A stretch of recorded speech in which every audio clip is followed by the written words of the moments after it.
안녕하세요, 시청자 여러분. 저는 예쁜 손녀와 손주가 있는 60대 할머니가 된 여성입니다. 힘들었던 코로나 시기를 견뎌내고 이제 좀 숨통이 트이나 했는데 국내외로 어려운 상황이 겹쳐 서민들이 힘든 시간이 되었네요. 그래도 끝이 보이지 않던 코로나 시기를 견뎌내고 일상을 되찾은 것처럼 지금의 힘든 시기도 얼마 되지 않아 끝이 날 것이라 생각됩니다. 사람 인생도 이와 비슷한 것 같아요. 힘들었던 순간을 버티고 견디다 보면 언젠가는 좋은 날이 찾아온다는 거죠. 제 인생이 딱 그랬습니다. 긴 시간 다른 꿈 없이 살던 제가 지금은 한없이 행복한 시간을 보내고 있어요. 그래서 이 힘들고 지치기만 한 세상에 제 이야기를 듣고 위안이 되시는 분이 있길 바라며 가족들과 함께 사연을 보내봅니다. 저는 결혼에 실패를 한 여자였어요. 부모님이 소개시켜준 남자와 몇 번의 만남 후 결혼을 하게 되었던 저는 평범한 여자의 삶을 살게 될 줄 알았습니다. 욕심이 많은 사람도 아니었고 그렇다고 많은 행복을 바라던 사람도 아니었죠. 저와 같이 지내는 가족들과 평범한 날들을 보내며 좋은 날이든 힘든 날이든 같이 함께 할 수 있는 걸로 만족하는 사람이었어요. 누가 들어도 정말 욕심 없다고 할 저에게 그런 소박한 행복조차 이루어지지 않았습니다. 밖에서 열심히 일을 하고 있다고 믿은 남편은 다른 여자와 외도를 저지르고 있었고 그런 모습을 보고 눈이 뒤집혔던 저는 상간녀를 잡고 늘어지게 되었죠. 남편은 상간녀의 편을 들며 저를 나무랐고 그날의 일은 여자로서 잊을 수 없을 만큼 치욕적인 날이 되었습니다. 남편과 더는 결혼 생활을 이어갈 수 없다고 생각했는데 남편 쪽에서 먼저 이혼을 요구하며 저에게 이혼 소송을 걸어왔죠. 가정주부였던 저에게는 돈이 없었고 가부장적인 친정에서는 이혼 소송을 당한 저를 동네 부끄럽다며 지원을 일체 해주지 않았어요. 가진 것은 없었지만 제 딸의 양육권만이라도 지키려고 주변 사람들에게 돈을 빌려가며 소송을 벌였죠. 누구보다 아이를 사랑하고 잘 키울 자신이 있었지만 세상은 냉정했습니다. 겉으로 보여지는 것으로 판단을 내렸고 저에게 잘못이 없음에도 딸에 대한 양육권을 빼앗기게 되었죠. 하지만 아이를 다시 데려올 방법이 있었습니다. 제 상황이 좋아지기만 한다면 다시 한번 딸아이에 대한 양육권 분쟁을 시작할 수 있다고 들었어요. 그 희망 하나로 정말 이악 물고 일을 하게 되었죠. 낮에는 식당에서 설거지 일을 하며 생활했고 밤에는 목욕탕 청소를 하며 정말 눈부치기 무섭게 일어나 일을 했어요. 몸은 피곤했지만 그래도 아이와 같이 할 생각을 꿈꾸며 하루하루를 버텨냈죠. 그러다 식당에 자주 오셔 식사를 하시던 한 아주머니께서 저를 불러냈습니다. 저보고 식모일을 하지 않겠냐며 제안을 하신 거예요. 남의 집 일하는 게 대우가 좋지 않다는 말을 들어 거절을 하려고 했는데 부잣집 식모일이라 돈을 많이 준다고 했습니다. 거기다 의식주 모두가 해결되는 일이라고 하니 솔깃할 수밖에 없었죠. 그 정도 돈이면 딸아이에게 매달 선물 정도는 부담 갖지 않고 해줄 수 있을 것 같았습니다. 저는 아주머니를 따라 나서게 되었고 생전 처음 보는 부잣집으로 들어가 생활을 하게 되었어요. 그 집안 가족분들에게 인사를 하고 집 구석구석을 돌아다니며 해야 할 일을 듣게 된 저는 이사를 한 다음 날부터 일을 시작했습니다. 사장님과 사모님 그리고 제 딸아이와 비슷한 나이 또래의 따님까지 총 3식구였던 그 집안은 동화에 나올 것 같은 이상적인 모습을 하고 있었습니다. 부족함이라고는 눈을 씻고 찾아봐도 없는 모습에 잔뜩 긴장을 한 채로 일을 하기 시작했죠. 그러다 제법 일이 익숙해질 무렵부터 제가 몰랐던 집안의 모습들이 보이기 시작했어요. 완벽해 보이는 사장님과 사모님의 사이가 겉으로 보이는 것보다 좋지 않았던 겁니다. 항상 가정이 우선이고 가족 간의 단합을 하려고 노력하던 사장님과 달리 사모님께서는 집안 대소사는 물론이고 자신의 딸에게도 소홀했어요. 관심은 오로지 사치품을 모으는 것과 주위 사람들에게 둘러싸여 놀러 다니는 것이었죠. 다른 건 다 눈 감고 모른 척할 수 있었는데 아직 엄마의 손길과 관심이 한참 필요한 나이의 아가씨가 마음에 걸렸습니다. 친모가 맞는가 싶을 정도로 딸에게 차가운 모습의 사모님 때문이었죠. 그런 아가씨를 보면 제 딸의 모습이 겹쳐 보였고 제가 사모님을 대신하여 애정을 쏟아주게 되었어요. 아직 나이 어린 아가씨는 금방 저에게 경계심을 풀었고 항상 자신에게 관심을 쏟아주는 저를 쫓아다녔고 그런 아이가 귀여워 애정을 듬뿍 주게 되었어요. 그렇게 제 생활도 안정이 되자 아이의 양육권을 되찾을 행동도 하려고 했습니다. 그런데 딸아이에게 선물을 주려 찾아간 날 환하게 웃고 있는 아이를 보게 된 거예요. 전 남편이 새 여자와 만나 결혼했고 그 여자가 제 딸의 엄마가 되어 있었습니다. 갓난아기였던 아이는 이제 엄마 정도는 알아볼 정도로 자라 있었죠. 그 모습을 보니 제가 아이를 데리고 오는 게 맞는 건가 싶었어요. 작은 방에서 식모일을 하는 엄마 밑에서 자라는 것보다 평범한 부모가 있는 집에서 자라는 게 아이에게 더 넓은 미래의 선택지를 줄 거라고 생각한 거죠. 잘 지내고 있는 아이에게 제가 나타난다면 혼란만 줄 뿐이었어요. 저는 아이가 아무것도 모르고 밝게 자라길 바라며 뒤돌아섰습니다. 그 뒤로 몇 년 동안 제 딸아이 생각에 손수건을 매일 눈물로 적셨어요. 아이에 대한 그리움이 커질수록 그 마음을 달래고자 사모님의 관심밖에 있는 아가씨를 정성을 다해 돌봤죠. 아이들은 정말 눈 깜짝할 사이에 자랐습니다. 벌써 아가씨가 초등학교를 들어갈 나이가 되었고 저 역시도 이 집안에서 생활한 지 3년이라는 시간이 흘렀죠. 다행히 제가 온 뒤로 집안에 큰일은 없었습니다. 여전히 사장님과 사모님 사이가 다정하지 않았지만 그렇다고 다툼이 있지도 않았어요. 그런데 제가 크게 놀라게 된 사건이 생기게 됩니다. 사장님께서 출장을 나가시게 되어 길게 집을 비우게 되었는데 사모님께서 저와 아가씨가 있는 집에 웬 남자를 데리고 온 거예요. 처음에는 사모님의 친척분이라고 생각했습니다. 그런데 그게 아니더라고요. 집으로 온 남자는 사모님이 만나고 있던 남자였어요. 불륜 관계였던 거죠. 기함을 할 수밖에 없었습니다. 이 세상에 다양한 생각을 가지고 있는 사람이 많다고 하지만 어떻게 자신이 살고 있는 집안에 불륜 상대를 데리고 올 생각을 할 수가 있겠어요? 말이 되지 않는 상황이었죠. 정말 겁도 없는 분이었어요. 남자를 데려와서는 뭐가 이상하냐며 저에게 평소처럼 행동하라고 했죠. 저야 모른 척하고 있으면 되었지만 아가씨가 문제였습니다. 초등학생이면 이제 어른들의 일을 알만한 나이인데 이런 모습을 보여줄 수가 없었죠. 최대한 마주치지 않는 방법을 생각한 저는 아가씨의 방에서 야영을 한 것처럼 꾸미고 최대한 위층에서만 생활할 수 있게 했습니다. 어쩔 수 없이 밑으로 내려가야 할 때는 최대한 남자와 마주치지 않게 하고요. 그렇게 제 노력 끝에 사모님의 외도 상대가 있는 동안 아가씨는 단 한 번도 마주치지 않았어요. 하지만 그 다음이 문제였습니다. 제가 본 상황을 사장님께 솔직히 말해야 할지 고민에 빠지게 된 거죠. 그 집에서 일하는 가정부인 제가 두 분 사이 일에 관여하는 게 맞지 않는 거라 생각했어요. 그런데 그 순간에도 아가씨가 마음에 걸리더라고요.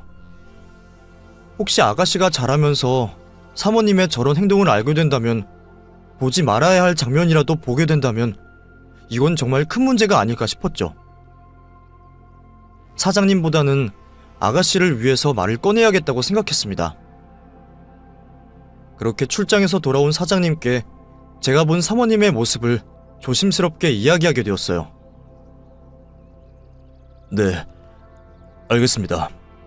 주애가 눈치채지 못하게 해주셔서 감사해요. 앞으로 이런 일 없도록 하겠지만 혹시나 비슷한 일이 생기면 그때 또 부탁드릴게요.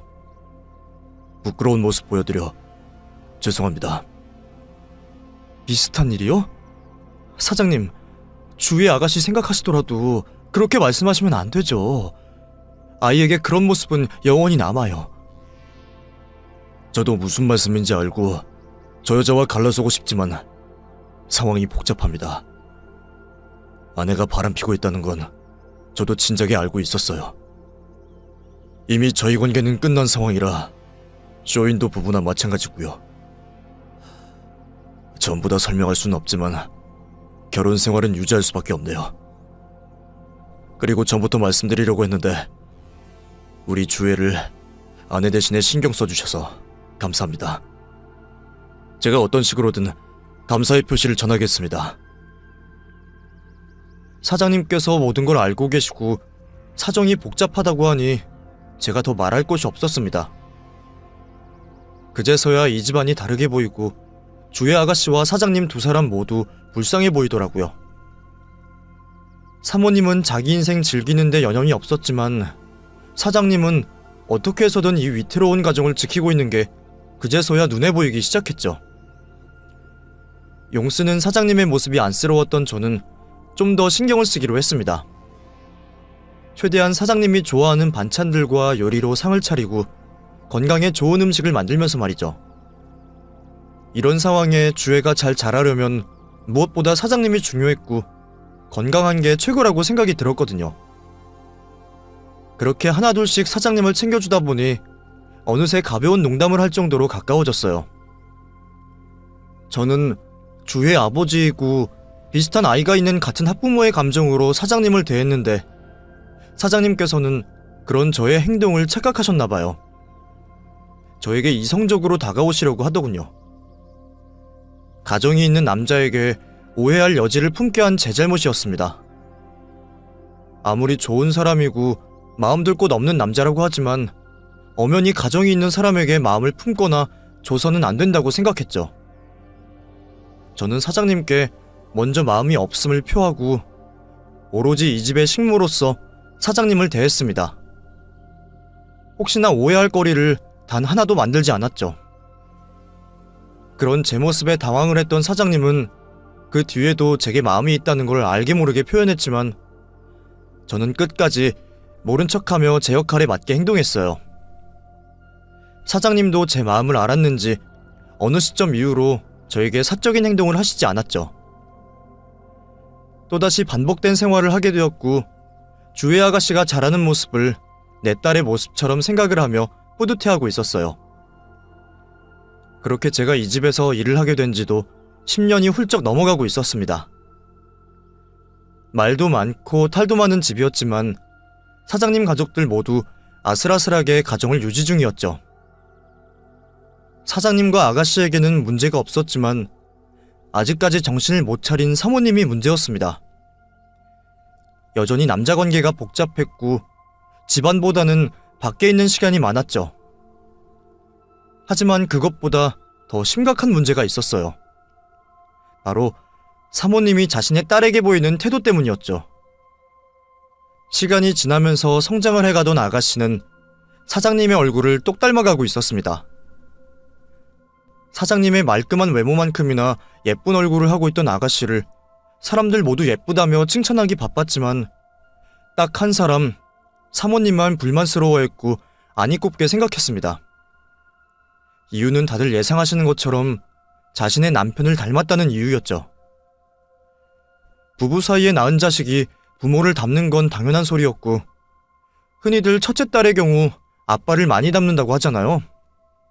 사모님은 그 모습이 싫었던 것 같습니다.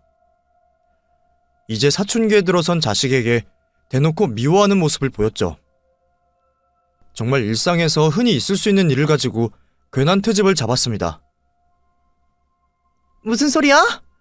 주애 너야? 죄송해요, 엄마. 계단 내려오다 슬리퍼가 벗겨져서 안 넘어지느라 소리가 좀 났어요. 너는 내가 몇 번을 말해야 알아들어? 그리고 그놈의 슬리퍼는 왜 맨날 너만 벗겨지니? 내가 슬리퍼 안 벗겨지는 걸로 사라고 했어, 안 했어? 왜 엄마 말을 뭐같이 듣니? 하여튼 말 안 듣는 건 지 아빠를 쏙 닮아서. 죄송해요. 저 표정 좀 봐. 꼭 네 아빠가 미안한 표정이랑 똑같잖아. 네 아빠 닮은 얼굴 꼴도 보기 싫으니까 네 거 볼일 보고 빨리 올라가. 이제 겨우 중학생인 딸에게 하는 말 치고는 너무 심한 말이었습니다. 다 큰 성인이 그 말을 듣는다고 해도 마음에 큰 상처를 받을 만한 말이었죠. 그런 말을 정말 수시로 하고는 했습니다. 특히 주애가 사장님과 닮은 행동을 할 때는 그 정도가 더 심했죠. 그렇다고 제가 두 사람의 사이를 중재하거나 이빠른 소리를 사모님께 할 수도 없었어요. 제가 끼어들었다가는 괜히 문제만 더 크게 만들 뿐이었죠. 제가 할 수 있는 거라곤 마음에 상처를 입은 아가씨 마음을 만져주는 것밖에 없었습니다. 아가씨, 제가 아가씨 좋아하는 쿠키 좀 해야 하는데 먹지 않을래요? 입맛 없어서요. 그냥 거기 두고 가주세요. 나중에 먹을게요.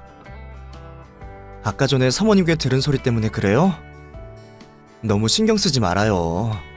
알다시피 사모님이 워낙 소리에 예민하시잖아요. 그리고 아가씨 내려오기 직전까지 친구분과 전화로 다퉈서 괜히 더 아가씨께 예민하게 구신 거예요. 이거 먹으면 기분이 좀 풀릴 텐데. 아줌마, 제가 정말 모른다고 생각하시는 거예요? 아니면 정말 아무것도 모르시는 거예요? 아줌마도 여기서 지내게 되신 지 벌써 10년이 넘었는데 저희 엄마와 아빠 관계 아실 거 아니에요. 그리고 엄마가 어떻게 하고 다니는지도 알고 있을 거고요. 네? 그게 무슨 소리예요? 저야 가사 일하는데 바쁘다 보니 정신이 없어서. 그런 분이 저희 아빠 신경 쓰지 않게 남자 만나고 온 엄마 뒤처리까지 해주세요? 저도 알아요. 엄마랑 아빠 사이 안 좋고 그 이유가 엄마 때문인 거. 그리고 엄마가 수시로 남자 바꾸면서 다니는 것도 알고요. 네? 그걸 아가씨가 어떻게... 그래서 저도 엄마한테 큰 기대하지 않아요. 애초에 어릴 때부터 엄마 품에 안겨있지 않아서 그런지 애정도 많지 않고요. 오히려 아줌마가 제 엄마처럼 느껴질 때가 더 많아요. 사실 이 쿠키도 제가 기분 안 좋을까봐 일부러 만들어서 오신 거잖아요. 우리 집에 쿠키 좋아하는 사람 나밖에 없으니까. 괜히 이런 거 힘들게 만들지 않아도 되니까 나 걱정되면 그냥 내 방에 와준 다음 대화 상대 해주세요. 누구한테 툭 털어놓고 이야기하고 싶은데 가족, 그것도 엄마에 관한 이야기라서 친구들한테 이야기하기가 뭐해서요. 애들이 뭐라고 생각하겠어요. 엄마 사랑도 못 받는 애라고 뒤에서 제 욕할 게 뻔하잖아요. 그러니까 나랑 같이 엄마 험담이나 실컷 같이 해요. 아줌마도 우리 엄마한테 쌓인 게 많을 거 아니에요. 제가 사장님과 사모님의 복잡한 사이를 설명하기도 전에 아가씨는 부모님의 상황을 모두 알고 있었습니다. 그리고 덤덤히 받아들이고 있었죠. 그 모습이 더 가슴 아프더라고요. 또래 아이들처럼 짜증내고 화를 내면 더 좋으련만 다른 불평불만 없이 제게 스트레스를 풀 수 있는 대화 상대를 해달라는 부탁이 너무 안타까웠습니다. 아가씨를 보니 어딘가에 있을 제 딸도 자신의 상황을 담담히 받아들이고 있지는 않을까 싶어 아가씨 마음이 더 이해가 되었죠. 저는 누가 옳다 그르다 하지 않고 아무 말도 없이 아가씨의 말을 들어주기만 했습니다. 어릴 때부터 제가 키우다시피 해서 그런지 몰라도 저를 무척이나 따르던 아가씨는 그날 저에게 솔직한 마음을 이야기한 이유로 더 저를 의지하는 것 같았어요. 일로 바쁜 아버지, 자신에게 매정하고 차가운 어머니를 대신하여 저를 자신의 보호자라고 생각하는 듯 했죠. 저에게 의지하는 아가씨가 저도 좋았습니다. 제 딸에게 해주지 못한 것들을 대신 해준다고 생각할 수 있었거든요. 그런 이유로 저와 아가씨는 다른 누가 보면 모녀지간이라고 보일 정도로 다정하게 지냈습니다. 그러다 사모님이 먼저 세상을 떠나시는 사고를 당하게 되었어요. 하필 만나고 있던 남자와 여행을 가던 길에 당한 사고라 사장님이 다른 사람 모르게 일을 수습하게 되어 바쁘시게 되었고 제가 사장님을 대신하여 아가씨를 맡아 돌보게 되었죠. 사장님께서는 사모님의 사망에도 큰 동요가 없었습니다. 어쩌면 당연한 모습일 거예요. 부부라는 법적인 인연을 맺게 되었지만 지난 결혼 생활 내내 한 집에서 생활만 같이 했을 뿐 남보다 더 못한 사이였으니 말이죠. 그런데 아가씨마저 사모님의 죽음에 큰 슬픔을 보이지 않았습니다. 물론 사장님의 모습처럼 감정의 동요가 하나도 없는 건 아니었지만 엄마의 죽음을 인지한 딸의 모습처럼 보이진 않았죠. 하지만 어떻게 되었든 가까운 사람의 죽음으로 두 사람에게 영향이 아예 없을 거라고 생각하지 않았어요. 사장님과 아가씨 두 분이 표현을 안 하거나 못 느끼고 있을 뿐 분명 내적인 부분에 심한 충격이 있을 거라고 저는 생각했죠. 그래서 장례를 마치고 난 후 이전보다 두 사람에게 신경을 몇 배로 더 쓰게 되었습니다. 작은 행동들 모두 유심히 살피며 말이죠. 그리고 좀 더 밝은 분위기의 집안을 만들 수 있게 노력했어요. 다행히 제 노력 때문인지 사장님과 아가씨 간의 대화 시간이 많아졌고 전보다 분위기가 좋아졌죠. 그런데 사모님이 사라지자 사장님께서 전에도 표현하셨던 마음을 다시 한번 저에게 꺼내시기 시작했어요. 이번에도 저는 따님인 아가씨가 받을 충격을 생각하시라며 거절의 의사를 표했지만 전과는 달랐습니다. 이번에는 정말 끈질기게 저에게 구애를 했죠. 그간 가정부로서 공과 사를 구별해서 일을 하고 있다고 생각했는데 사모님을 잃은 사장님을 신경 쓰는 동안 제 마음이 움직였던 것 같습니다. 전과 달리 사장님에 대한 제 마음도 요동을 치더군요. 결국 아가씨에게는 비밀로 하고 우리는 만남을 갖기 시작했죠. 대신 공과 사를 확실히 하기로 했습니다. 아직은 아가씨에게 들킬 수가 없었으니 말이죠. 그래서 제가 가정부로 생활하는 집안에서는 일절 서로에 대한 마음을 표시하지 않기로 했어요. 처음 이성과 해보는 연애라 서투르고 어색했지만 행복했습니다. 이제껏 여자로서의 인생은 끝이 났다고 생각했는데 갑자기 찾아온 사랑으로 인해 세상 모든 것이 아름다웠죠. 제가 결정했던 공과 사는 점점 흐려지기 시작했고 가정부로서 집안일을 하고 있다 보면 제가 사장님의 아내, 아가씨의 엄마가 된 기분도 들었습니다. 행복한 상상에 젖어있던 중 몸에 이상한 변화가 찾아왔어요. 한 달 전까지만 해도 하던 생리가 멈춘 겁니다. 불안한 생각이 들었죠. 진지한 만남이긴 했지만 지금 이런 상황에 임신을 해버린다면 해결해야 하는 것들이 너무 많았습니다. 그렇게 불안한 마음으로 한 임신 테스트기에서 2줄이 나오게 되었고 그 뒤로 찾아간 산부인과에서 임신을 확인받았죠. 사장님은 앞으로 해결해야 할 일 때문에 잠시 고민을 하는 듯 했지만 결국에는 이렇게 되었을 일이라며 피하지 말고 하나씩 해결하자 했어요.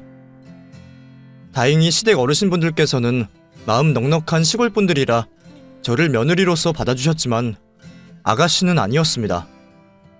주애는 전과는 전혀 다른 태도를 보였어요. 뭐? 두 사람이 결혼을 한다고요? 임신까지 하고? 주애야, 아빠가 먼저 말을 못해서 미안해. 근데 남녀 간의 일이 어떻게 될지도 모르고 이런 상황을 네가 이해하기 힘들 거라고 생각해서 말을 못했던 거야. 원래 우리 계획은 만남을 이어가다 주애 너에게도 우리 사이를 밝히고 네가 이해할 수 있게 천천히 가족으로서 인연을 맺으려고 했어. 근데 아이가 생겨버려서 급하게 결혼을 하게 된 거야. 상황이 갑작스럽기는 하다만 너도 정은 씨 잘 알고 있잖아. 오히려 네가 나보다 더 정은 씨를 잘 알고 의지할 거 아니야. 엄마라는 호칭이 바로 입에 붙지 않겠지만 천천히 하나씩 바꿔가면서 지내자. 우리 가족 정말 행복할 수 있게. 아빠, 지금 무슨 소리 하는 거예요? 아줌마가 왜 내 엄마가 되는 건데요? 왜 나랑은 상의 하나 없이 마음대로 결정하는 건데요? 이렇게 일방적으로 두 분이 결론 내실 거면 두 분 마음대로 하세요. 저는 두 분 사이에서 빠질게요. 어차피 엄마 살아있을 때도 다들 각자 사느라 바빴으니까 어려울 거 없잖아요. 그리고 아줌마, 더는 내 방에 들어오지 말아요. 뭐든 내가 알아서 할 테니 나한테 신경 끄시고요. 저희 이야기를 듣고 주애가 긍정적으로 받아줄 거라고는 생각하지 않았습니다. 그래도 이 정도일 줄은 몰랐어요. 아가씨와는 이 집안 사람들 중에 그 누구보다 가깝다고 자신할 수 있었고, 저를 정말 엄마처럼 따라주던 아이였기 때문에 혼란스러워하긴 해도 큰 반대는 없을 줄 알았죠. 하지만 저희와 대화를 거부할 정도로 반대를 했습니다.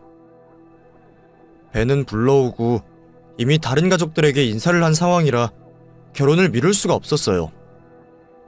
남편의 설득 끝에 우리 결혼식에 주애를 억지로 데려앉혔지만 여전히 배신감 가득한 눈빛으로 저를 쳐다봤죠.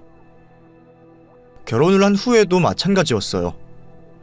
주애에게 미안한 행동을 한 것 같아 조심스럽게 다가갔지만 제가 말을 붙이기도 전에 자리를 피하고는 했습니다. 그뿐만이 아니라 주애는 제가 있는 집을 들어오는 걸 싫어했고 친구들과 어울려 방황을 하기 시작했어요. 남편과 제가 동네를 돌아다니며 집을 나간 주애를 데리고 와야 했고 남편이 좋게 타일렀지만 소용이 없었죠. 제가 방황을 하고 있는 주애에게 적극적으로 다가가서 이해를 시키고 싶었지만 저에게 강한 적대감을 드러내는 아이에게 쉽사리 다가갈 수가 없었습니다. 섣부른 제 행동으로 혹시 아이가 더 어긋나기라도 할까 싶어 그저 기도하는 마음으로 매일을 살고 아이의 기분을 건드리지 않게 뒤에서 챙길 뿐이었죠. 남편 또한 좀처럼 나아지지 않는 저희 둘 사이에서 고민이 많아 보였어요. 그렇게 우리 가족 모두 서로의 고민에 깊게 빠져 있을 때 예상치 못한 사건이 벌어지고 맙니다. 평소 저로 인해 집을 들어오기 싫어하여 친구들과 밖에서 시간을 보내던 딸아이에게 사고가 난 거예요. 놀던 상가 건물 끝에 몸을 잠시 기댔는데 철로 되어 있던 난간에 결함이 있어 3층 높이에서 그대로 떨어지게 된 거죠.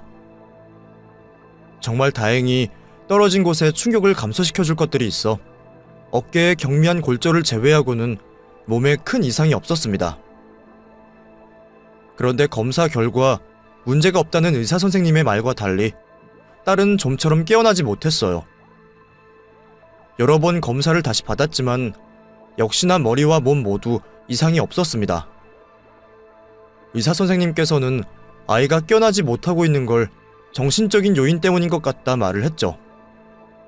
우선 다른 이상이 없다고 판단이 되었던 우리는 의사 선생님과 상의 끝에 아이가 심리적으로 편안함을 느낄 수 있는 집으로 데려가기로 하였습니다. 남편도 마찬가지였겠지만 저 역시도 아이가 이런 상황에 놓이게 된 걸 자책하고 있었죠. 제가 너무 제 감정만을 내세워 무리하게 결혼을 하여 아이를 저렇게 만든 건 아닐지, 아이가 깨어나지 않는 이유가 저를 보기 싫어서 그런 건 아닐까 하고요. 그런 미안한 마음에 아이가 하루라도 빨리 정신을 차릴 수 있게 제 모든 시간을 사용하여 돌봤습니다. 그 당시 제 마음은 아이가 일어날 수 있다면 무엇이든 할 수가 있을 것 같았어요. 하지만 아이는 좀처럼 일어나지 않았죠. 그러다 며칠 후 조금씩 몸에 움직임을 보이던 아이가 눈을 뜨며 정신을 차리기 시작했습니다. 저는 급히 밑에 있던 남편을 부르고 아이를 일으켜 물을 마시게 했어요. 아이가 일어나준 것만으로도 너무 감사해 눈물을 흘리고 있었는데 정신을 차린 아이가 저를 보고는 냉소적인 말을 하더군요. 굳이 연기까지 하면서 눈물 흘리지 마세요. 이 자리에 아빠가 없었으면 흘리지 않았을 눈물이잖아요. 솔직히 내가 영영 일어나지 않길 바랬을 텐데. 저는 가시가 돋친 아이의 말에도 아무 말을 할 수가 없었습니다. 아이가 저에게 가진 감정을 알고 있었으니까요. 주애가 일어난 것만으로도 감사했던 저는 아이가 하는 모진 말들을 가슴에 박히는 대로 감내하며 주애가 편히 쉴 수 있게 자리를 떠나려 했습니다. 그런데 남편은 그 모습을 지켜볼 수가 없었나 봐요. 방을 나가려는 제 팔을 잡고서는 이제 막 일어난 아이에게 목소리 높여 말을 했죠. 너 아무리 정신이 없다고 해도 그게 무슨 말이야? 엄마가 너 이렇게 되고 얼마나 걱정을 했는데 무슨 일 생기면 바로 조치를 취해야 한다고 네 침대 옆바닥에 누워서 생활하는 사람이야. 아무리 철이 없고 이제 막 일어나서 정신이 없다고 하지만 사람이 자기 때문에 걱정하는 모습 보이면 감사해야 하고 죄송할 줄 알아야지. 이게 지금 무슨 태도야? 저 사람이 왜 내 엄마인데요? 저 사람이 날 낳기라도 했어요? 내가 싫다고 했잖아요. 내가 저 여자 엄마로 들이기 싫다고 했는데 아빠랑 저 여자가 자기들 마음대로 결혼해서 내 엄마 노릇한다고 있는 거 아니야. 그리고 아빤 바보야? 저 여자가 자기 아이 낳으면 날 가만히 놔둘 것 같아. 아무것도 안 해도 거슬리는 내가 자신을 이렇게도 싫어하니 얼마나 이 집에서 쫓아내고 싶겠어. 자기 자식한테 이 집 모든 걸 물려주고 싶을 거 아니야. 아줌마 착한 척 연기하지 말아요. 그런다고 내 엄마 자리를 차지할 수 있는 게 아니니. 아줌마가 뭘 한다고 해도 돈 많은 우리 아빠 꼬신 꽃뱀일 뿐이고 우리 집에서 일하던 식모일 뿐이야. 늙어 빠진 꽃뱀년. 넌 식모야. 알아? 아이는 흥분을 하고는 제게 막말을 퍼붓기 시작했습니다. 제가 이 방을 떠나야만 아이가 진정을 할 것 같아 저를 잡고 있던 남편의 손을 뿌리치고 나가려 했죠. 그런데 순간 짝 하고 무엇인가 부딪히는 소리가 들려왔어요. 직감적으로 느낄 수 있었습니다. 이건 살과 살이 부딪히는 소리라는 걸요. 뒤를 돌아보자 단 한 번도 딸을 때린 적 없던 남편이 주혜의 뺨을 내리친 후였죠. 주혜 또한 아빠가 자신의 뺨을 때렸다는 상황에 놀라 빨갛게 달아오른 뺨을 만지며 방금 전에 벌어진 일을 믿지 못하는 모습이었습니다. 그럼에도 남편은 아직 화가 덜 풀렸는지 딸에게 소리치기 시작했죠. 너 정말 너무한 거 아니냐? 네 엄마가 너한테 지금까지 잘못한 게 뭐가 있다고 입에 담을 수도 없는 그런 말을 해! 그래, 네 친모 그 여자가 너한테 그렇게 소중해? 너 태어나고서 갓난아기 일 때 빼고는 단 한 번도 애정을 주지 않았던 그 여자가 너한테 엄마야! 지금 엄마가 우리 집에서 일 시작할 때부터 널 자식처럼 키웠던 사람이야. 하루 종일 집안일에 네 엄마 심부름에 지친 몸을 가지고도 악몽을 꿨다고 울고 있는 너 달래준다고 밤잠까지 설쳤던 사람이라고. 그런데 감히 그딴 헛소리나 짓거려? 나도 지금까지는 미리 너에게 우리 사이를 알리지 못한 미안한 마음이 있어서 좋게 행동했는데 더는 안 되겠다. 정 그렇게 이 사람이 싫고 이 집이 싫으면 내가 너를 밖으로 보내주마. 유학을 보내든 기숙사 학교를 보내든 이 집에서 나가 살게 해주고 네가 받을 재산도 미리 다 정리해서 주마. 여보, 그만해요. 애 놀란 거 안 보여요? 당신은 이런 애가 뭐가 소중하다고 뱃속의 아기까지 이를 뻔하게 걱정을 해요. 당신도 이제 더는 주에 신경 쓰지 말고 당신 몸과 아기에게만 신경 써요. 이 사람이 너 때문에 얼마나 위험했는지 알아? 쓰러진 너 보살핀다고 하루 종일 너에게만 신경 쓰다가 유산까지 할 뻔했어.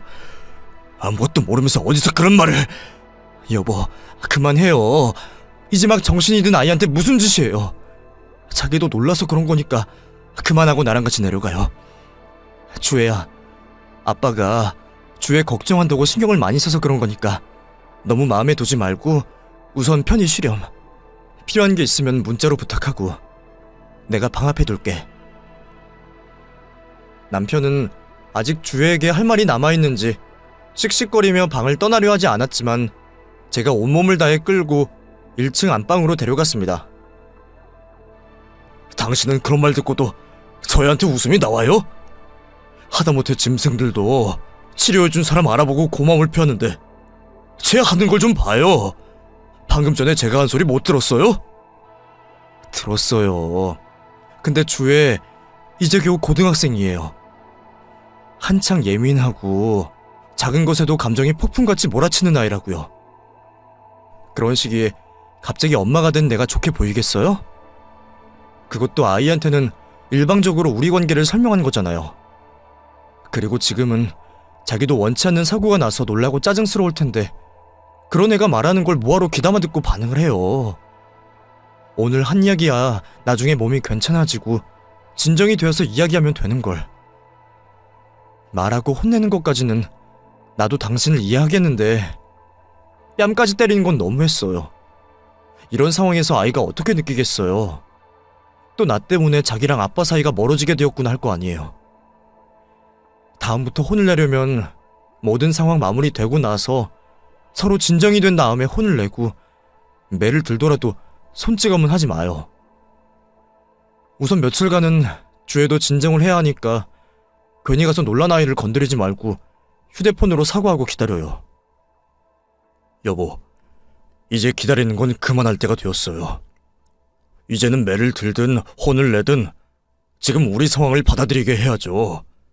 언제까지 어린애라고 기다리고만 있을 거예요. 주애 회복하면 내가 알아서 해볼 테니 조금만 더 기다려줘요. 그리고 애한테 유산할 뻔했다는 이야기는 뭐하러 해요? 아무 일 없었으면 된 거지. 괜히 애한테 죄책감만 생기잖아요. 당신 앞으로 가만히 있겠다고 나랑 약속해요. 알았죠? 남편이 꺼냈던 말처럼 주애가 쓰러지고 하루 종일 아이의 곁에서 상태를 확인하던 저는 유산을 할 뻔했습니다. 안 그래도 주애가 저에게 마음을 주지 않아 심적으로 힘들어하던 상황에서 아이를 돌본다고 육체적으로도 무리를 하다 보니 위험한 상황이 생길 뻔한 거죠. 그래도 정말 다행히 아이는 무사했어요. 그날 이후 휴식도 취하고 제 몸도 신경 쓰면서 주애를 돌보고 있었죠.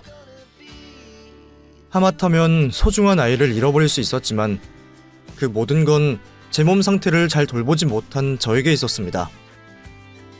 주애에게 아주 조금의 탓이라도 있다고는 생각한 적 없었어요. 그러다 보니 남편이 주애에게 꺼낸 유산 이야기가 마음에 걸렸습니다.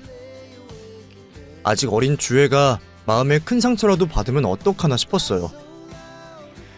방을 나가면서 본 주애의 얼굴이 새하얗게 질려 있었거든요. 신경이 쓰였던 저는 잠시 얼굴이라도 확인을 하려고 했죠. 요기할 거리를 가지고 가서 얼굴을 확인하려고 했어요. 주애가 어렸을 때부터 좋아하던 죽을 끓였습니다. 그리고 주애 방에서 노크를 하고 죽을 넣어주려고 했는데 제 노크 소리가 들리자마자 문이 열리는 게 아니겠어요? 그리곤 그 앞에 있던 주애가 죽이 들어있던 쟁반을 옆에다 치워놓고 제 품에 안기는 겁니다. 꿈에서나 그리던 상황이라 기뻐하지도 못한 채 당황을 해선 제 품에 안겨있는 주애를 다독였죠. 아이는 제게 잘못을 했다고 하면서 울고 있었습니다. 엄마 죄송해요. 제가 잘못했어요.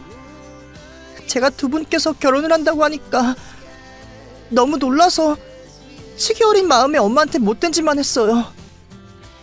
저도 속으로는 제 엄마가 되어주셔서 좋았던 것 같은데 친엄마가 죽은 상황에 마냥 좋아하면 내가 나쁜 년인 것 같기도 하고 갑자기 아빠랑 결혼하고 아이까지 생겼다고 하니까 믿었던 사람에게 배신을 당한 것 같아서 괜히 삐뚤게 행동했던 것 같아요.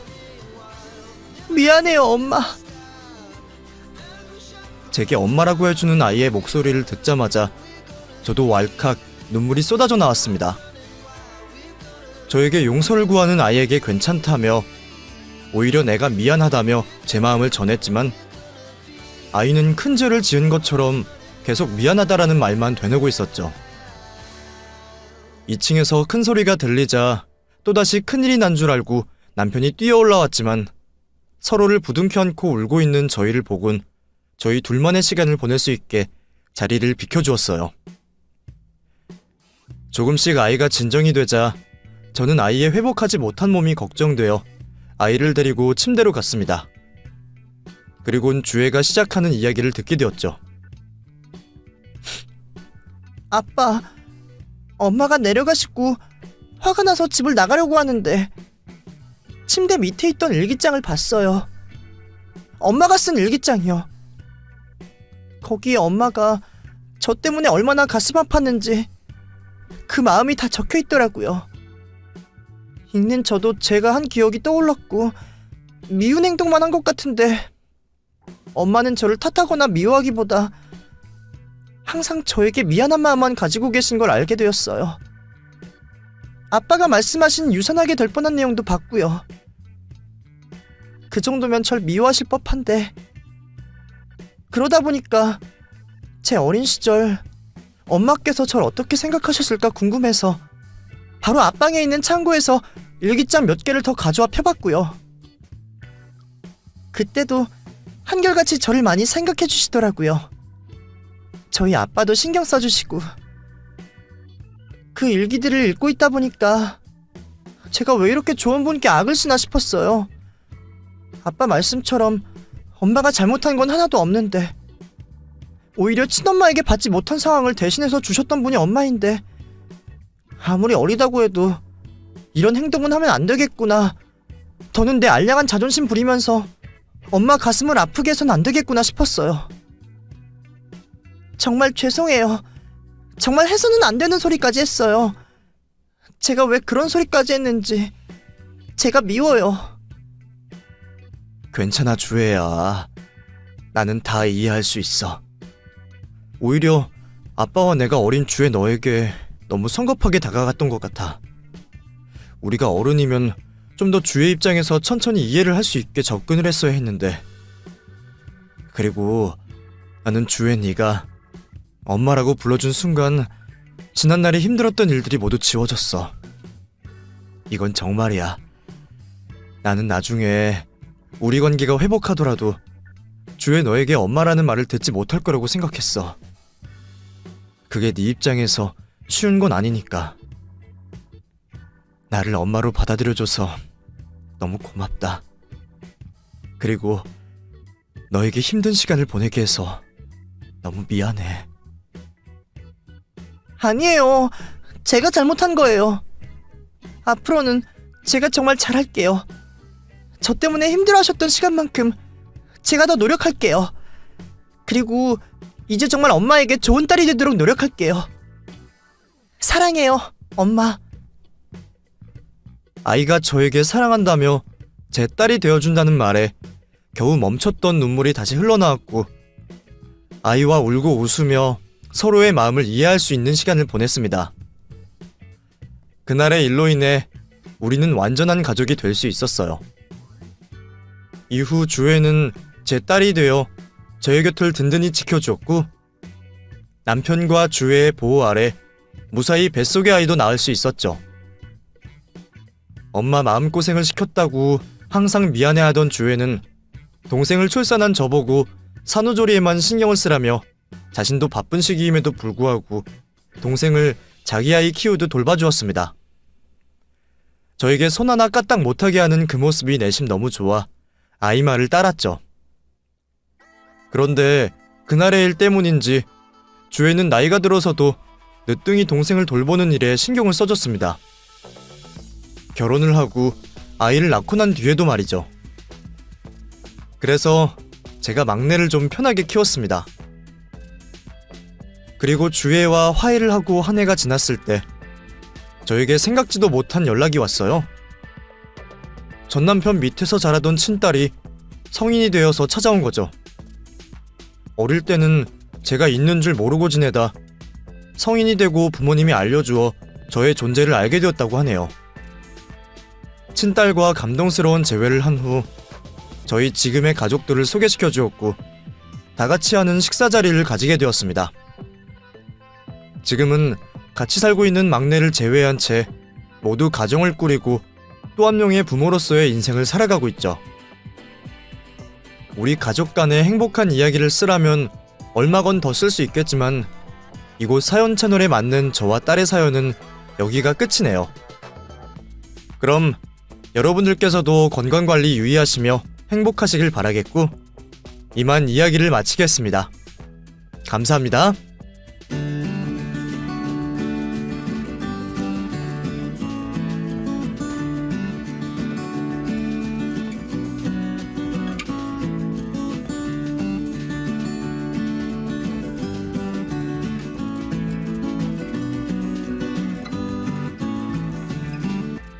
안녕하세요. 저는 30대 후반에 여자아이를 한 명 키우고 있는 전업주부입니다. 여기 계시는 분들 모두 저와 같이 사연 하나 없는 분들은 없을 거고 평생 상종하고 싶지 않은 사람 한 명 정도는 마음에 품고 계실 겁니다. 저 역시 제가 살아온 인생과 의지와는 상관없이 그런 사람을 알게 되었고 가족이라는 이름의 인연까지 맺었어요. 오늘 그 사람에 대해서 이야기를 해보려고 해요. 아마 작정하고 찾아보면 그 사람이 저지른 더 많은 악행들이 분명 있겠지만 우선은 제가 직접 겪고 들은 악랄한 그 사람의 악행들을 이곳에 풀어볼까 합니다. 시간이 좀 흐른 이야기라 기억에 오류가 있을 수도 있지만 최대한 객관적이고 정확하게 이야기해드릴게요. 저는 대학을 졸업하고 개인 작업실에서 사람들에게 요리를 가르치다 대학 시절부터 만나오던 남자친구와 결혼 적령기가 되어 결혼을 약속하게 되었습니다. 남편에게 프로포즈를 받은 이후 양가 부모님들께 인사를 올리기 위해 찾아뵙게 되었죠. 저희 부모님께서는 다니던 회사에서 퇴직을 하시고 동남아에서 사업을 하시는 중이라 한국으로 바로 들어오시기 힘들었고 제가 먼저 남편의 어머님을 뵙게 되었어요. 남편이 대학 신입생이던 시절 아버님을 잃게 되어서 그 당시 조문을 하러 간 자리에서 어머님을 뵌 적이 있었지만 그때는 남편과 연애를 하기 전이었고 연애 후에는 서로 사는 지역이 달라 이번에 인사를 드리며 처음으로 뵙게 되는 자리였죠. 최대한 어머님께 잘 보이기 위해 신경이라는 신경을 다 쓰고 자리를 갖게 되었는데 어머님께서는 저의 무엇이 마음에 들지 않은 것인지 표정이 좋지 못하셨죠. 아예 저의 마음에 들지 않은 부분이나 결혼 반대를 말씀하신다면 제가 설득도 하고 제 장점을 말하기라도 할 텐데 차가운 표정으로 결혼에 대한 아무 확답도 주시지 않으니 그 자리가 죽을 맛이었습니다. 그러면서 하시는 말씀 하나하나가 벌써부터 시집살이를 시키겠다는 느낌으로 각오를 단단히 하라는 듯이 하시는 거예요. 그 말을 듣게 되니 제가 생각했던 행복한 결혼 생활이 아닐 수도 있겠다라는 생각이 들었습니다.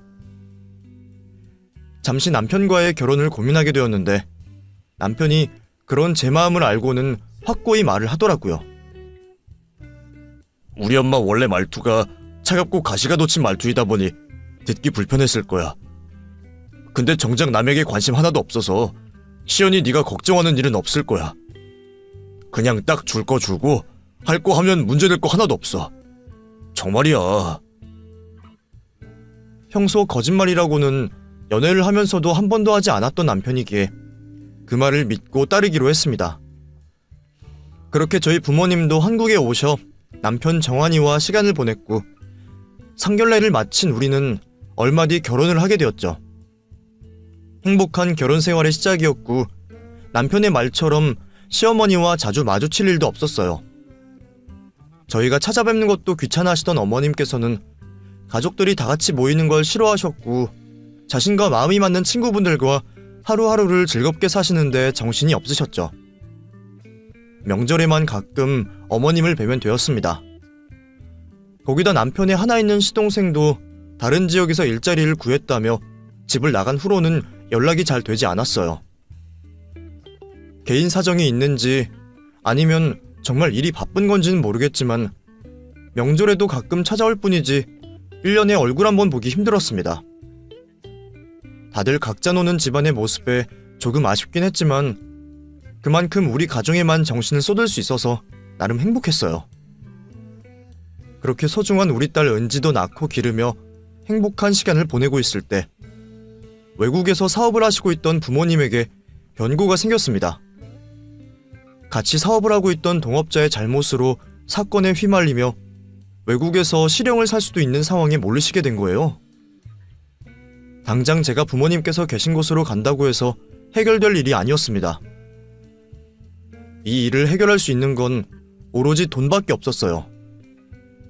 큰 돈이 필요한 상황에 주변 사람들에게 돈을 빌려보려 했지만 다들 빌려준다는 돈을 모아도 한참 부족했습니다. 부모님께서도 이미 친척들과 지인들에게 손을 벌리신 상황이라 더는 도움을 구할 곳이 없었죠. 딱 하나 있었습니다. 바로 저희가 살고 있던 집이었어요. 저도 그 생각을 했지만 이 집을 팔면 당장 은지와 남편 우리 가족 모두가 생활할 곳이 없어지는 만큼 저희가 빈손이 되었기에 말을 꺼내지 못했죠.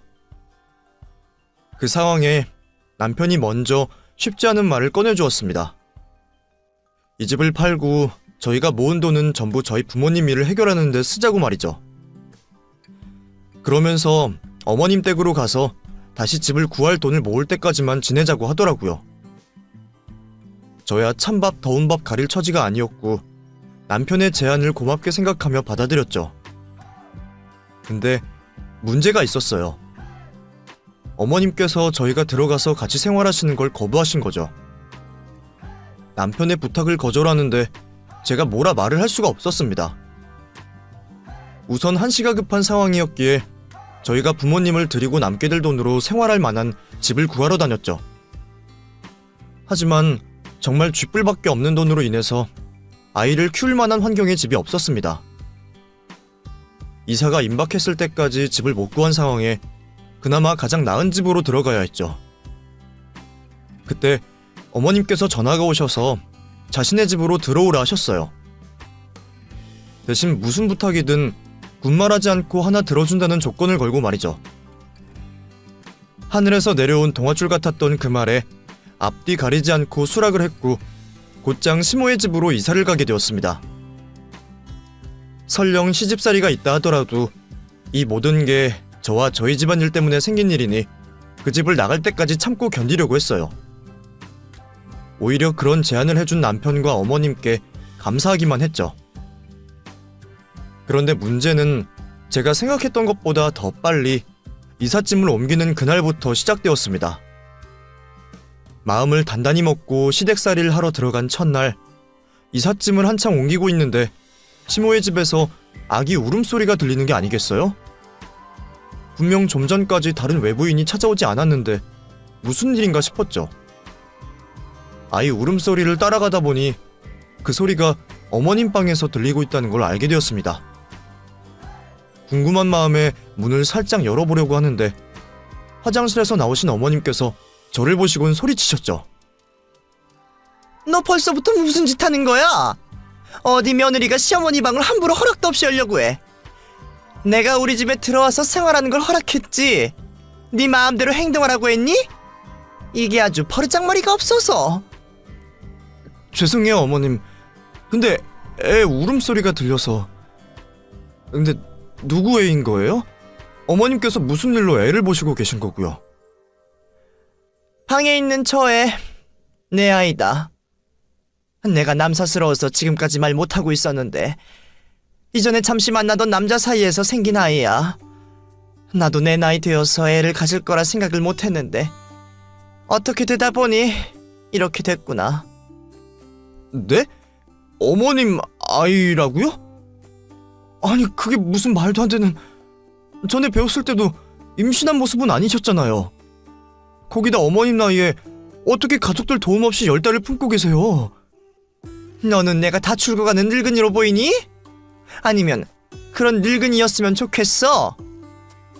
내가 남자아이 2명이나 임신하고 키웠던 사람인데 왜 혼자 몸을 못 가너? 그리고 내 나이 되면 이 배가 임신한 배인지 나이살인지 네가 어떻게 알고?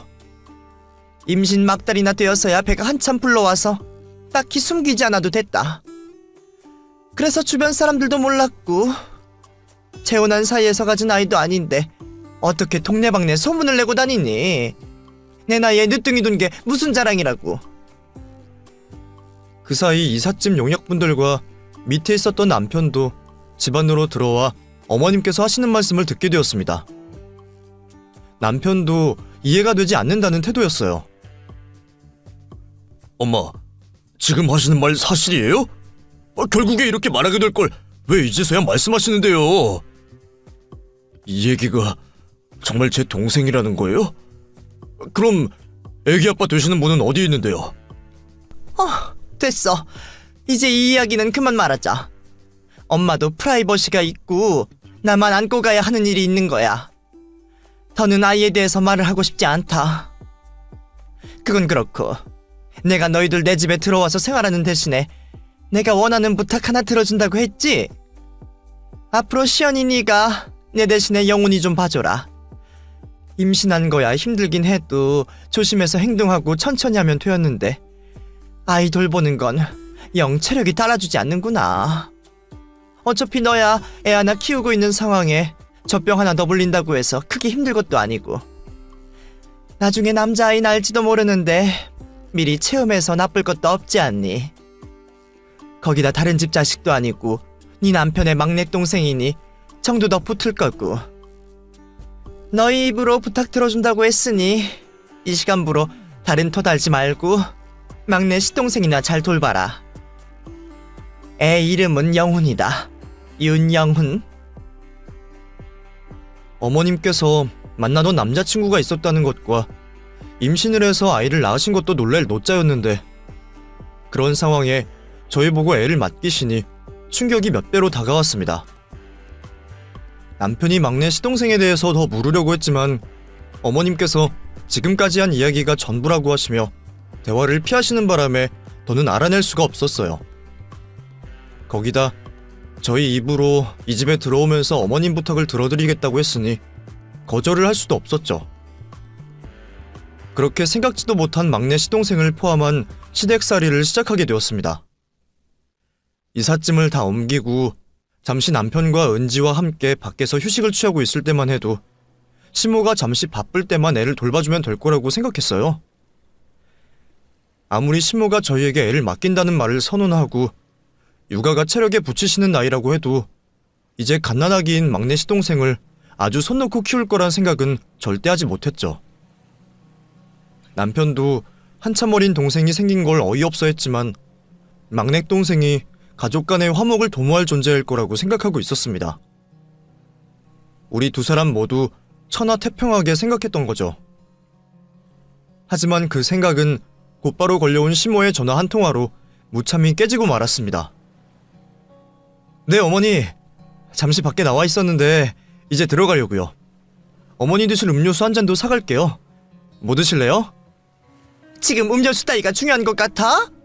너는 정신이 있는 애니 없는 애니? 바로 방금 전에 한 얘기를 잊어버린 거야? 아니면 시어머니가 한 말을 한 귀로 흘리기라도 한 거야? 네? 무슨 말씀이신지... 애를 봐야 할 거 아니야, 애를! 갓난아이를 두고 이렇게 한참 동안 밖에 있어. 청환이 포함해서 어른이 둘이나 있는데 한 명만 밖에서 볼일을 보고 오면 될 것을 왜 둘이나 나가서 애를 까무러치게 만들어? 당장 집으로 튀어와! 이사를 한 첫날부터 그런 말을 듣게 될 줄은 몰랐습니다. 더군다나 이삿짐을 옮기고 밖에 나온 지 겨우 30분도 안 되었을 뿐인데 애를 보러 집으로 튀어오라고 하다니 너무하다 싶더라고요. 그것도 어머님 자신께서 아이 옆에 있는데 말이죠. 괜한 심술로밖에 느껴지지 않았습니다. 밖에서 잠시라도 쉬는 며느리를 보기 싫어서 심술 부린 거라 생각했던 거죠.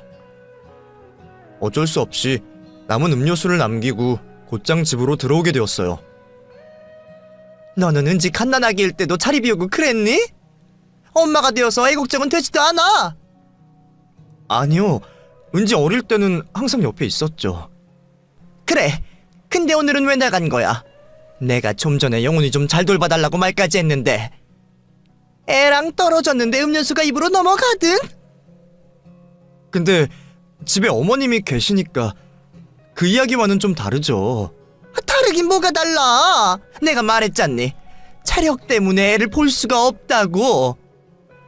경고하는데 앞으로 특별한 상황 아니고서는 내가 집안에 있어도 밖에 10분 이상 나가 있지 말아라. 긴 시간 밖에 있을 상황이면 꼭 며칠 전부터 나에게 말을 하고. 알았어? 그래도 엄연히 어머님 아들이고 저도 은지 데리고... 조용히 해. 내가 하라면 하는 거지. 그리고 자신 없으면 처음에 무슨 부탁이든 들어주겠다 말을 하지 말던가. 왜 이제 와서 딴소리를 하는 거야?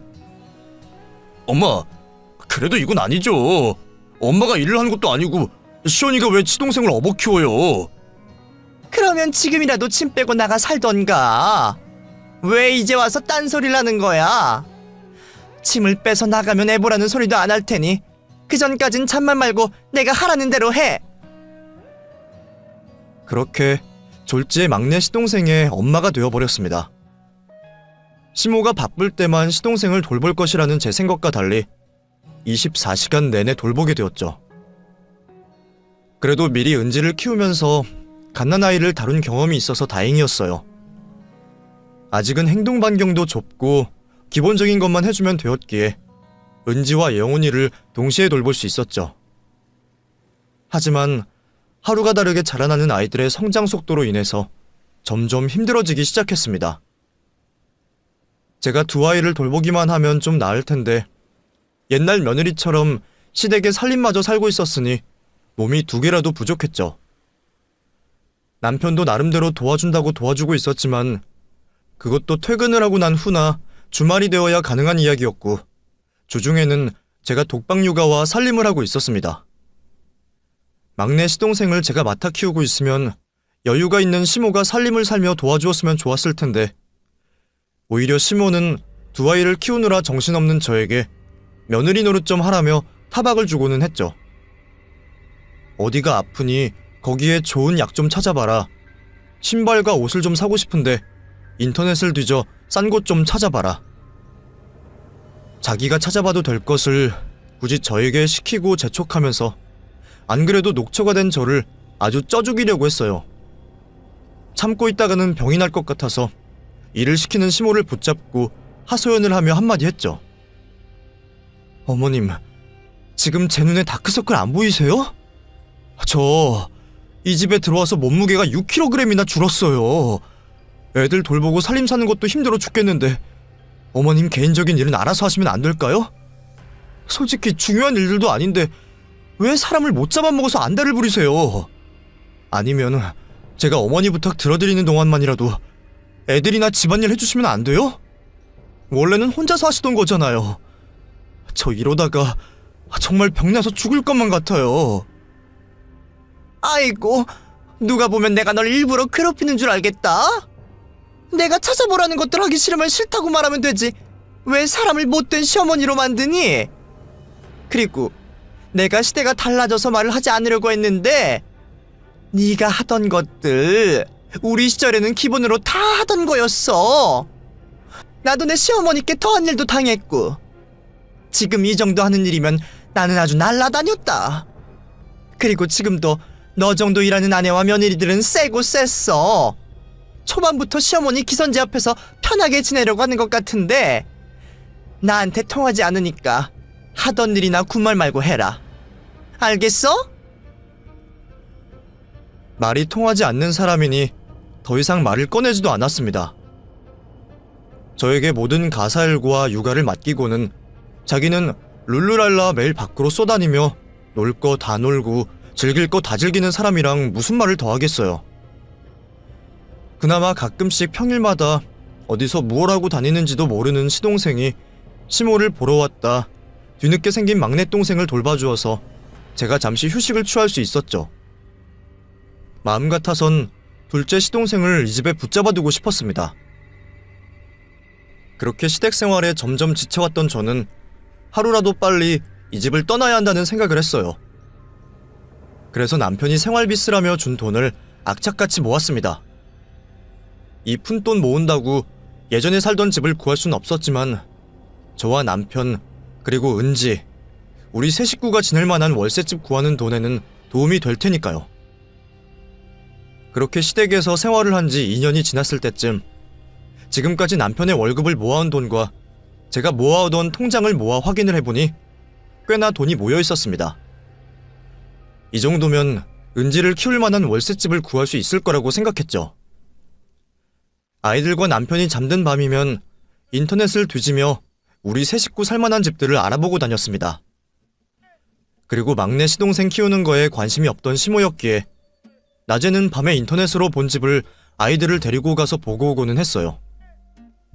그런데 아이들 전부를 데리고 밖으로 다니는 걸 수상하게 생각한 시모가 은지를 저 몰래 불러내어 꿰어냈습니다. 아무것도 모르던 은지는 할머니가 묻는 질문에 자신이 보고 들은 걸 모두 대답했죠. 시모가 알아버렸어요. 제가 이 집을 떠나려고 준비 중이라는 걸요. 그날 또 한 번 소동이 났습니다. 어딜 그렇게 애들을 데리고 나다니나 했더니 너 이 집 나가려고 집 알아보는 중이라며? 그걸 어머니께서 어떻게... 애초에 저희가 상황 괜찮아지면 나간다고 말씀드렸잖아요.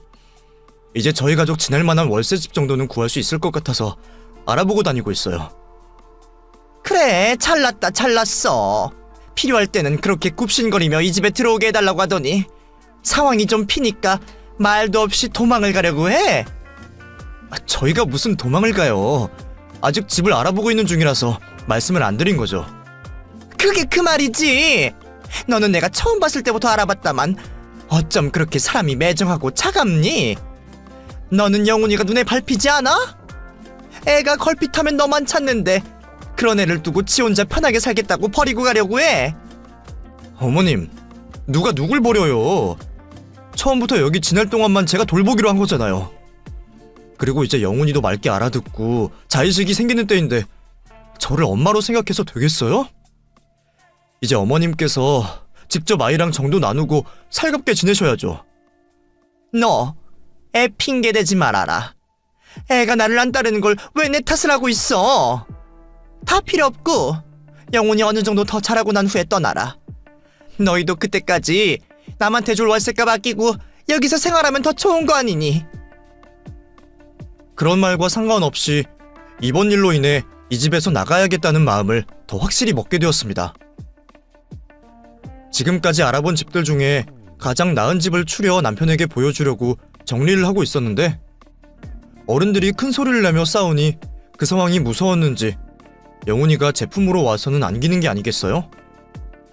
그러면서 자기가 웃을 테니 화내지 말라며 눈물을 흘리면서 억지로 웃는 영훈이의 얼굴을 보니 집을 나가겠다고 다짐한 마음이 무너졌습니다. 이런 아이를 두고 냉정하게 떠날 수가 없겠더군요. 제가 떠나고 아이가 슬퍼할 생각을 하니 더럽고 힘들더라도 좀만 더 참고 지내자는 생각을 했죠. 이렇게 된 거 월세집이 아니라 전셋집 구할 돈 모을 때까지만 있기로 생각했어요.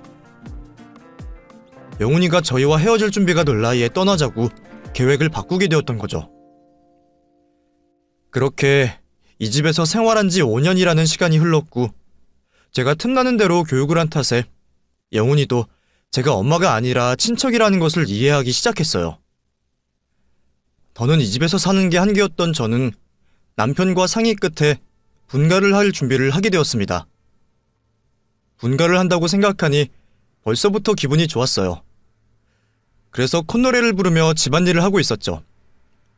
그렇게 모든 것이 순조로운 날들 중 아침부터 누가 찾아왔는지 초인종 소리가 들려왔습니다. 저는 영훈이와 놀고 있는 중이라 현관 쪽에 있던 은지가 문을 열어주었어요. 그런데 처음 보는 여자가 남의 집에 고함을 지르며 들어오더라고요. 내 아이 돌려내, 이 도둑년들아! 알 수 없는 소리를 지르던 여자는 저와 눈을 마주쳤고 곧장 저에게 달려와 제 머리카락을 붙잡았어요. 저는 이게 웬 날벼락인가 싶었죠. 그런데 제가 그 여자에게 머리채가 잡혀 곤욕을 치르고 있을 때 무엇인가 쌩하고 제 눈앞을 빠르게 스쳐 지나가는 게 아니겠어요? 바로 시모였습니다. 머리채를 잡힌 며느리를 모른 채 하고 자기 혼자 살겠다며 시모 혼자 밖으로 나가버린 거예요. 이거 좀 놔봐요. 도대체 누군데 함부로 사람을 도둑으로 몰아세워요. 그리고 그쪽 아이가 여기 왜 있어요? 바로 내 눈앞에 있는 영훈이가 내 아이인데 어디서 시치미를 떼? 너 누구야? 너 윤민한 그놈 새 여자야? 나 그 사람 형인 윤정환 씨 아내 되는 사람이니까 이 머리 좀 놓고 말해요. 난 영훈이에게 친모가 있는 줄 몰랐다고요. 여자는 그제서야 제 머리카락을 놔주었습니다. 그리곤 의심의 눈길로 저를 쳐다보면서 물었어요.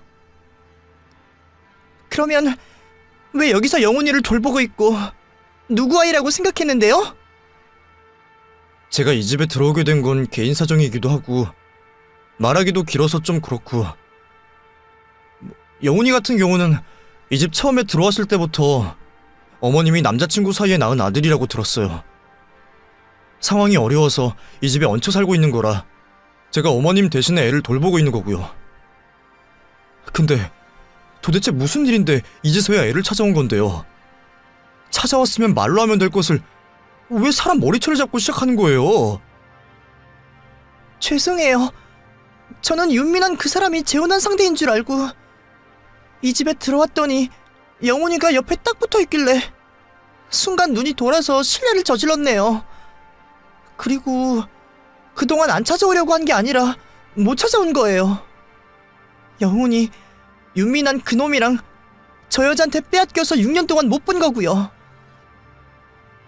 말을 풀어가던 여자는 갑자기 영훈이를 안고서는 오열을 하기 시작했습니다.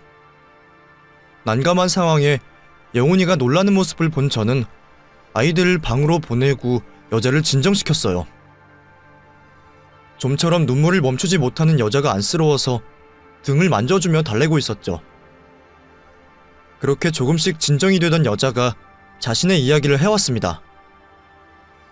그 이야기는 아이를 키우는 같은 엄마 입장에서 속이 뒤집어지고 용납이 될 수 없는 이야기였어요. 시동생과 연애를 하던 은재 씨는 혼전 임신을 하게 되며 결혼을 약속했다고 해요. 그런데 시모는 먼저 배불러 온 은재 씨가 마음에 들지 않았나 봅니다. 주변 사람들의 시선을 핑계로 결혼식을 미루며 아이를 낳고 난 다음에 하자 했다고 하네요. 순서가 잘못된 상황으로 인사를 드리게 되어 위축이 되었던 은재 씨는 그 말을 따를 수밖에 없었고요. 하필 은재 씨가 부모님을 잃고 할머니 손에 자라서 그 당시에는 임신한 은재 씨를 돌봐줄 사람이 곁에 없었다고 합니다. 결국 시동생이 구한 작은 집에서 홀로 임신한 몸을 돌봤다고 해요. 가끔 시모가 집으로 찾아와 필요한 물건이나 돈을 쥐어주기는 했지만 그렇다고 신경을 많이 써주지는 않았다고 했죠. 그런 상황에서도 은재 씨는 아이와 남편과 함께할 행복한 미래를 꿈을 꾸었다고 했어요. 그런데 시간이 점점 흐르면서 배가 불러오고 입덧이 심해지자 일상생활에 힘든 점이 많았다고 합니다.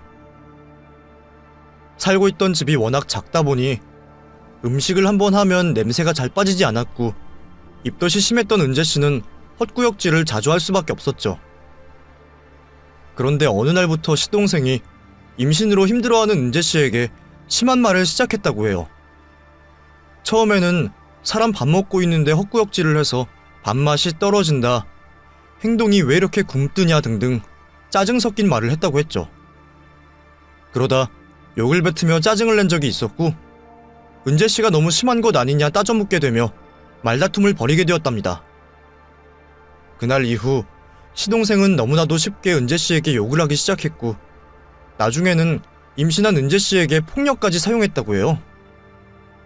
시동생의 전해보지 못한 모습을 보게 된 은재 씨는 앞으로의 결혼 생활을 예감할 수 있었고 그렇게는 도저히 살 수 없겠다고 판단을 내린 거죠.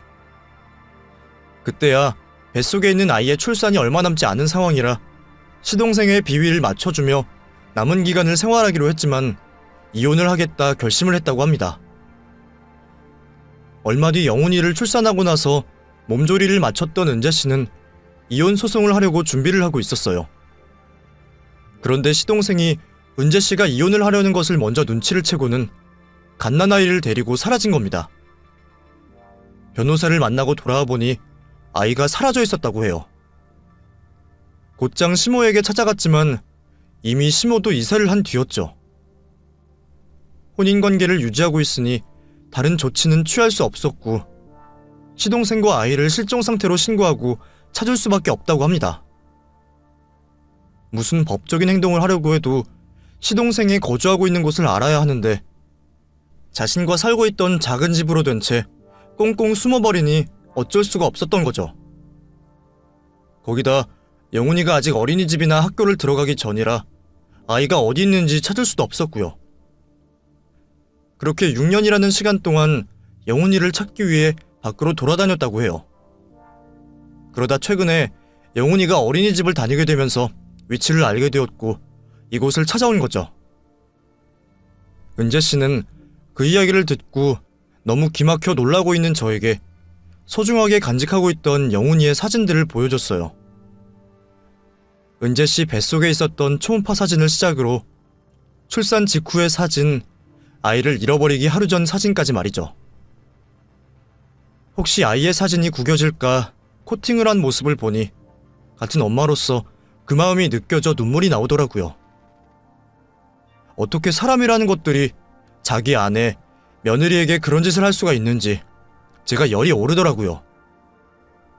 누구는 5년 만에 찾아서 다행이라고 할 수 있겠지만 다행이라고 할 수가 없는 일이었습니다. 애초에 일어나서는 안 되는 일이었어요.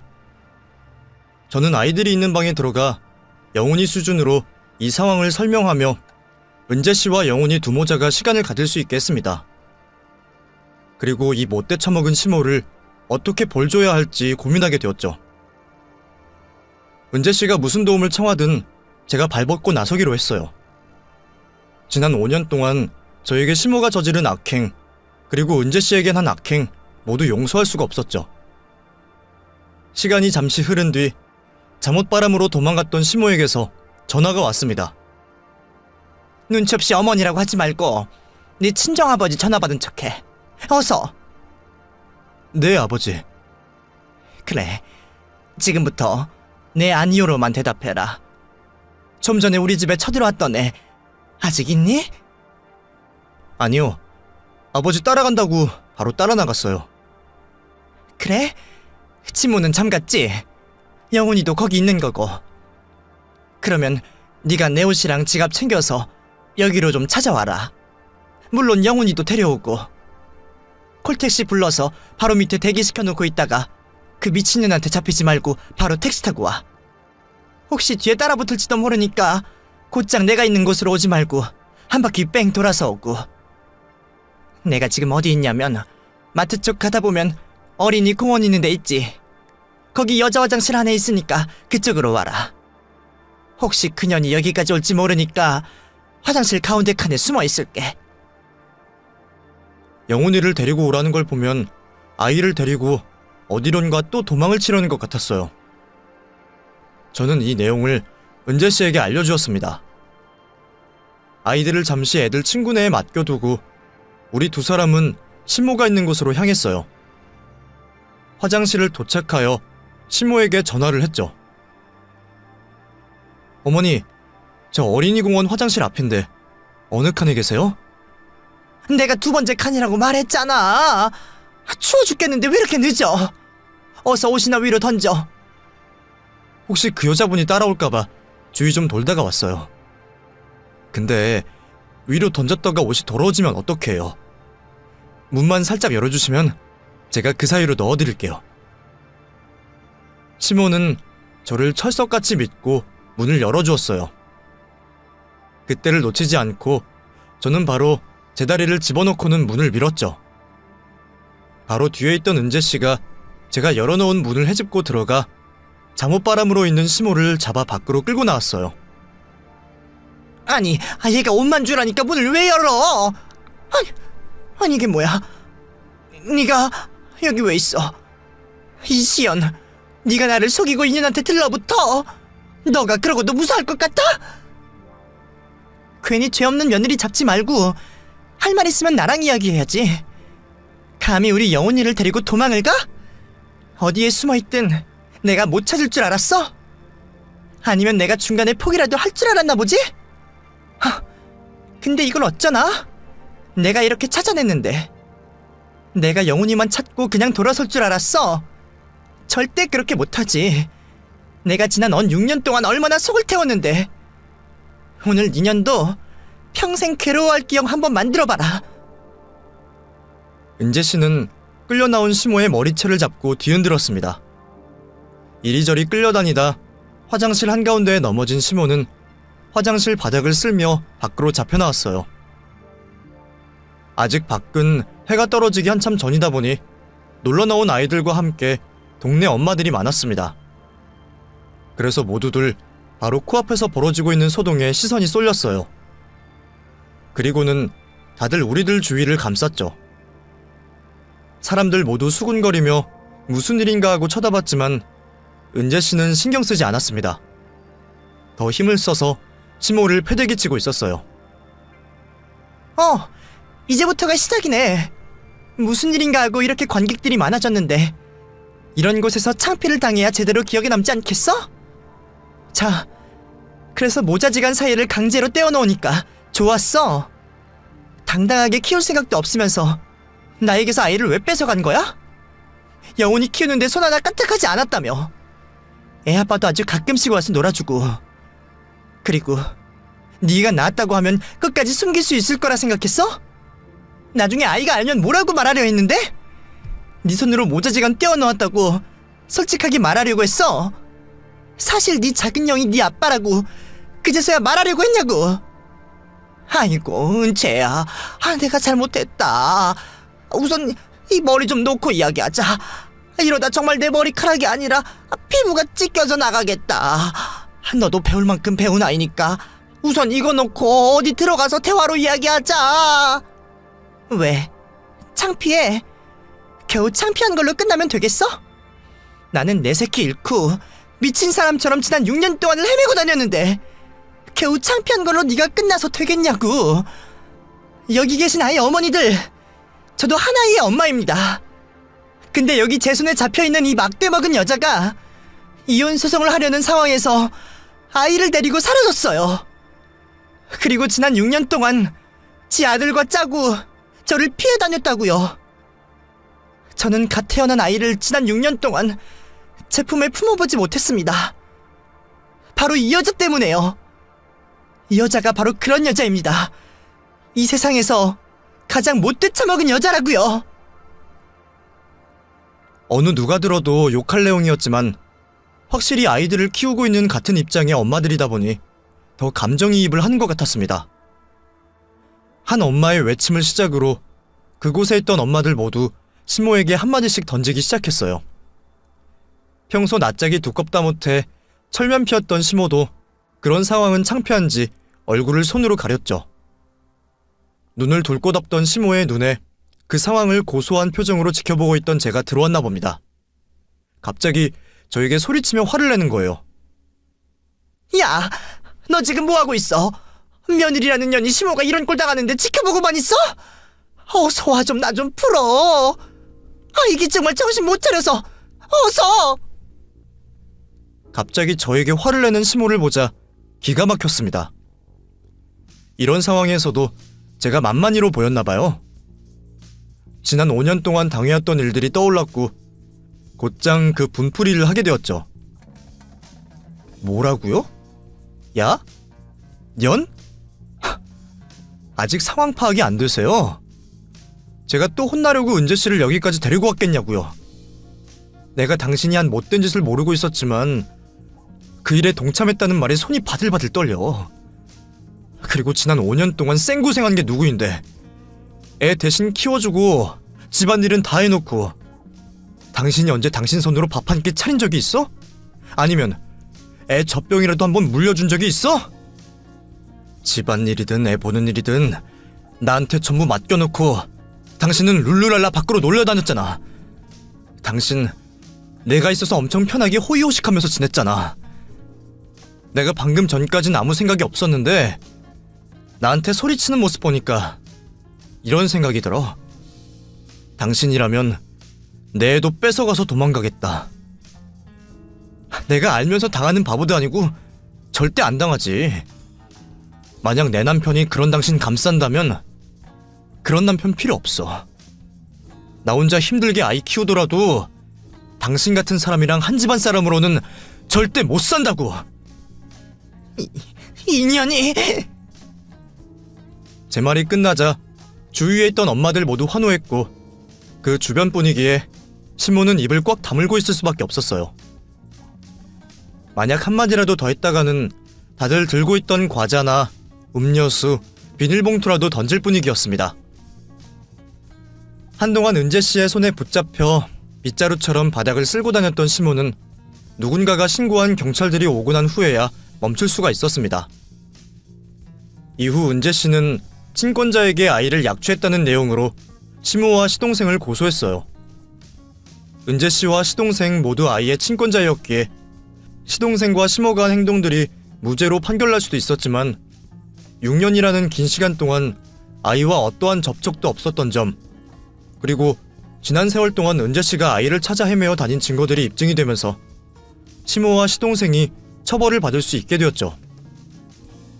초범이라 처벌은 약했지만 이 판결이 은재씨가 시작한 이혼 소송에 큰 도움이 되었습니다. 아이의 양육권을 가져올 수 있게 된 거죠. 정말 다행이었어요. 소송을 하는 내내 은재 씨 편에 서서 승소하기를 바랬던 저였기에 그날의 판결을 은재 씨와 함께 기뻐했죠.